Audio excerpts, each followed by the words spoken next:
कभी कभी ज़िंदगी में कुछ चीज़ें जो है हमें समय से पहले मिल जाती हैं और तब हमें उनकी अहमियत भी समझ में नहीं आती है।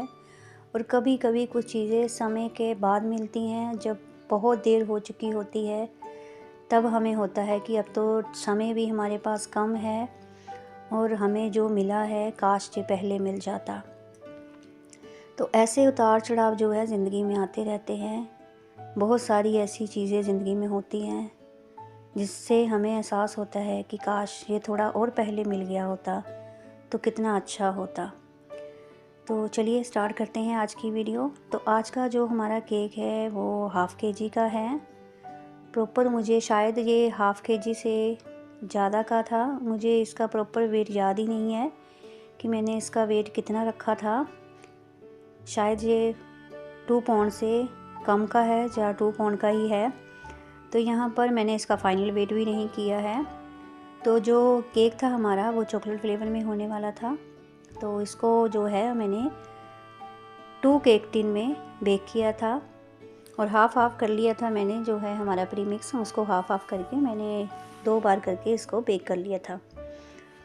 तो यहाँ पर एक और मुझे 4 पाउंड का केक बनाना था साथ में ही, तो वो भी चॉकलेट फ्लेवर में था।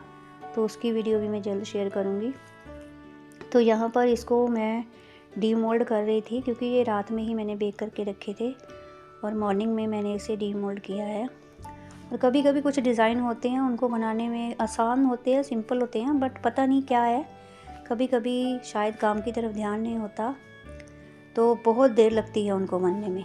और कभी कभी कुछ डिज़ाइन होते हैं चाहे मुश्किल भी हो फटाक से बन जाते हैं। तो ऐसा ही कभी कभी मेरे साथ होता है।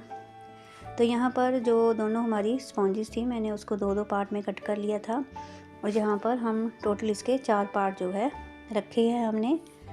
तो यहाँ पर जो मेरा केक टिन है मैंने उसका 3 का जो है सेट लिया हुआ है।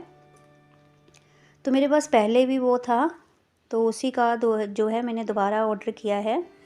दोबारा 3 का सेट मैंने और मंगवाया है।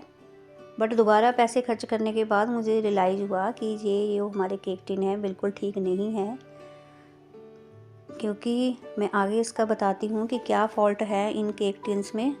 तो ये अमेज़ोन से ही मैंने परचेज़ किए थे, बट दूसरी बार पैसे खर्च करने के बाद मुझे पता चला कि हाँ इसमें कौन सी मिस्टेक है। ये गलत केक टिन जो है मैंने परचेज़ कर लिए हैं।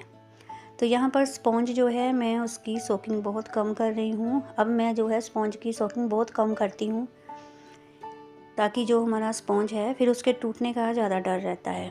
अगर आप हाइटेड केक बना रहे हो तो आप कोशिश करें, मैं आपके साथ ट्रिक्स भी शेयर करूँगी कि आप जो हाइटेड केक है बनाएं तो क्या क्या प्रिकॉशन लें। तो यहाँ पर जो है हमारा अगर हाइट में केक है तो उसकी जो बॉटम सबसे नीचे वाली लेयर है आपको वो मोटी रखनी है। हाइट वाले केक बना रहे हो तो आपको कभी भी पतली पतली जो है स्पॉन्जेस कट नहीं करनी है।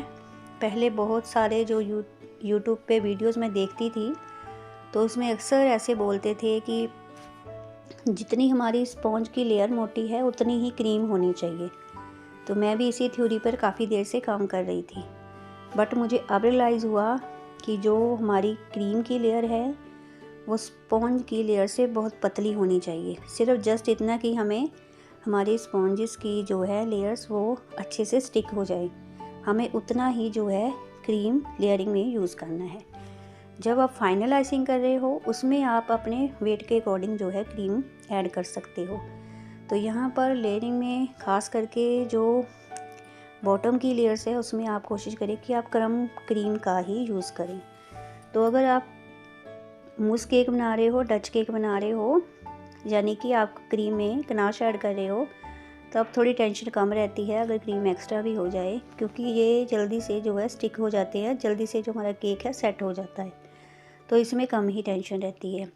तो स्पॉन्ज जैसे कि मैंने रात में बेक की थी तो सोकिंग तब भी मैं कम ही कर रही हूँ, क्योंकि जो है हमारी स्पॉन्ज ज़्यादा मॉइस्ट ना हो और उसके टूटने का टेंशन भी कम हो। अगर आप नॉर्मल पाइनएप्पल केक या स्ट्रॉबेरी केक बना रहे हो तो आपको ध्यान रखना है कि आप जो है क्रीम अपनी बीट कर रहे हो उस क्रीम को आपको हार्ड बीट करना है। तो इन्हीं चीज़ों को आपको ख़ास ध्यान रखना है और सोकिंग का भी बहुत ही ध्यान रखना है, सोकिंग कम हो, क्योंकि अक्सर ओवर सोकिंग की वजह से ही जो है हमारे 2 टियर केक्स, हाइटेड केक्स बैठ जाते हैं। तो यहाँ पर गर्मियाँ अब स्टार्ट होने लगी हैं और क्रीम के मेल्ट होने का इशू स्टार्ट हो गया है।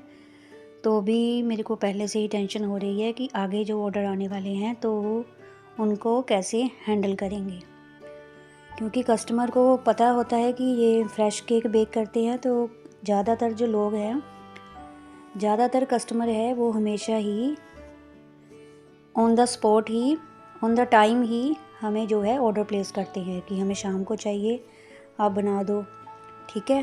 तो ऐसे करके जो है मुश्किल होती है। अगर एक दिन ऑर्डर पहले ही आ जाए तो टेंशन कम रहती है, क्योंकि आप रात को जो है क्रम कोटिंग करके रख सकते हो आसानी से। तो यहाँ पर जो क्रीम थी, गनाश था, वो मैंने पहले ही इकट्ठा ही ऐड कर लिया था दोनों केक्स के लिए मैंने इकट्ठा ही इसको रेडी करके रख लिया था, क्योंकि मैं दोनों की ही क्रम कोटिंग जो है साथ में ही करने वाली थी। तो यहाँ पर जो है हमने इसकी जो है अच्छी तरह से लेयरिंग कर दी थी। तो उसके बाद जो डिज़ाइन बनाना था, मुझे बहुत ही टेंशन हो रही थी, क्या बनाऊँ। कभी कभी तो अच्छे डिज़ाइन जो है दिमाग में होते हैं और कभी कभी कुछ भी समझ में नहीं आता है क्या बनाएं। तो यहाँ पर आज का डिज़ाइन जो है वो हमने बहुत ही आसान बनाया है और बिगनर्स के लिए बहुत ही आसान है। तो अगर आपको मेरी वीडियोस अच्छी लगती हैं तो वीडियोस को लाइक ज़रूर कीजिए और वीडियो को फुल वॉच ज़रूर करें, ताकि मेरा आगे भी मन करे कि मैं आपके साथ वीडियो शेयर करती रहूं और मुझे भी मोटिवेशन मिले काम आगे करने के लिए। तो यहाँ पर मैंने ये चीज़ आज ही रियलाइज़ की थी कि मेरे केक टिन गलत है। यहाँ पर क्या हुआ, मेरा जो केक टिन है नीचे से छोटा है और ऊपर जब उसका मुंह है वहाँ पर जो वो जाकर थोड़ा सा ब्रॉड हो जाता है। तो इसी चीज़ का मैंने आज फेस किया है। पता नहीं पहले क्यों नहीं मैंने ये चीज़ रियलाइज़ की कि मेरे केक टिन में गलती है, मैंने गलत केक टिन सेलेक्ट किए हैं। तो आज जो ये वाले केक मैं बना रही थी तब मुझे रियलाइज़ हुआ कि मैंने केक टिन गलत सेलेक्ट किए हैं, क्योंकि मुझे जो है हमेशा ही थोड़ी जो अपनी स्पॉन्ज है वो थोड़ी ट्रिम करनी पड़ती है, क्योंकि अगर जो हमारी लेयर्स हैं वो अच्छी तरह एक साइज़ में नहीं होंगी तो हमें इस प्रॉब्लम का सामना करना ही पड़ेगा। तो इस चीज़ का मुझे बहुत ही टेंशन है, बट मैंने पैसे इसमें खर्च कर दिए हैं इन केक टिन में।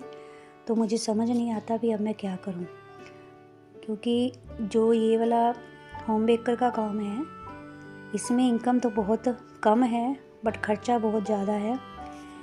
पैसे पहले आते हैं और ख़र्चा पहले से सिलेक्ट होता है कि अब पैसे आएंगे तो मुझे ये चीज़ ख़रीदनी है। तो मैं कोशिश कर रही हूँ कि अब से मैं कुछ भी नया ना ख़रीदूँ, जो चीज़ें मेरे पास है उन्हीं से ही मैं अपना काम चलाऊँ। मेन चीज़ें होती हैं यहाँ पर board, cake boxes, knife, candle, तो ये चीज़ें ज़रूरी हैं। थोड़ी बहुत फॉक्स बॉल, बस थोड़ा स्टॉक ही है जो मैं अपने पास रखने वाली हूँ। अगर काम आगे ऑर्डर ज़्यादा आते हैं तो सोचूंगी, बट अभी तो ऑर्डर कम ही है, तो उसी को ध्यान में रखते हुए थोड़ी सी सेविंग करना भी मैं स्टार्ट करूंगी, क्योंकि मैंने अभी तक कुछ भी सेव नहीं किया है। आप मानोगे कि मैंने अभी तक जो है 25-30 हज़ार है जो मैंने इन्वेस्ट कर दिया है इसमें, छोटी चीज़ों से लेकर, कलर से लेकर, स्क्रैपर से लेकर, सब चीज़ें इवन की। तो अभी तक मैंने कुछ भी सेव नहीं किया है। तो अब से मैंने सोच लिया है कि मैं कोई भी ऑर्डर अगर आता है तो उसमें से 200-300 रुपये जो है मैं साइड पर सेविंग के तौर पर रखूँगी, ताकि मेरे पास जो है थोड़ी सी सेविंग भी हो। तो यहाँ पर जो है हमारा केक बातों ही बातों में रेडी हो गया है। तो ये कलर सेलेक्ट करने के बाद मुझे टेंशन हो रही थी अब क्या करूँ। फिर मैंने सोचा कि यहाँ पर मैं गोल्डन ड्रिपिंग कर देती हूँ। तो ये गोल्डन ड्रिपिंग मैंने आपको बताई हुई है पहले ही कि आपको कम बजट में जो है गोल्डन ड्रिपिंग कैसे रेडी करनी है, क्योंकि मार्केट की जो ड्रिपिंग आती है वो महंगी आती है। तो यहाँ पर ड्रिपिंग को मैं नीचे तक लाने की कोशिश कर रही थी, तो इसीलिए मैं इसको जो है टर्न टेबल को टर्न कर रही थी बार बार, ताकि जो ड्रिपिंग है नीचे तक आ जाए। क्योंकि जो हमारा ये पाइपिंग बैग था मैंने इसे फ्रिज में रखा हुआ था, तो उसी की वजह से जो है थोड़ा सा हार्ड हो गया था, बट बाद में ये ड्रिपिंग हमारी हाफ़ तक आ गई थी। तो उसके बाद मैंने यहाँ पर जो है नोज़ल का यूज़ किया है। तो नोज़ल का नेम तो मुझे याद ही नहीं रहता है क्या है, तो इसी नोज़ल का यूज़ करके मैंने टॉप पर एक बॉर्डर क्रिएट किया था। तो अगर आप मेरे चैनल पर न्यू हैं, चैनल को ज़रूर सब्सक्राइब करें और बेल आइकन ज़रूर प्रेस करें कि जैसे ही मेरी वीडियो आए तो आप उन्हें देख पाएँ। तो अगर आपके पास कोई सजेशन है तो वो भी मेरे साथ शेयर करें ताकि मैं अपने आप को इम्प्रूव कर सकूं। तो अगर आप मेरी वीडियोस लगातार मुझे देख रहे हैं तो अगर आप कुछ पूछना चाहते हैं तो भी आप कमेंट बॉक्स में पूछ सकते हैं। तो यहाँ पर क्रीम थोड़ी सी बची थी तो मैंने नीचे एक बॉर्डर क्रिएट कर दिया था। तो उसके बाद जो है हमारा केक का लुक फाइनल हो गया था। फिर भी कमी लग रही थी, फिर मैंने बाद में जो है यहाँ पर स्प्रिंकल्स ऐड किए थे। तो यहाँ पर ऐसे करते करते जो था मेरा केक रेडी हो गया था। तो मैं जल्द ही कोशिश करूँगी कि फिर एक नई वीडियो के साथ जो है आपसे मिलूँ। तो फिर चलती हूँ। Okay, bye bye, thanks for watching.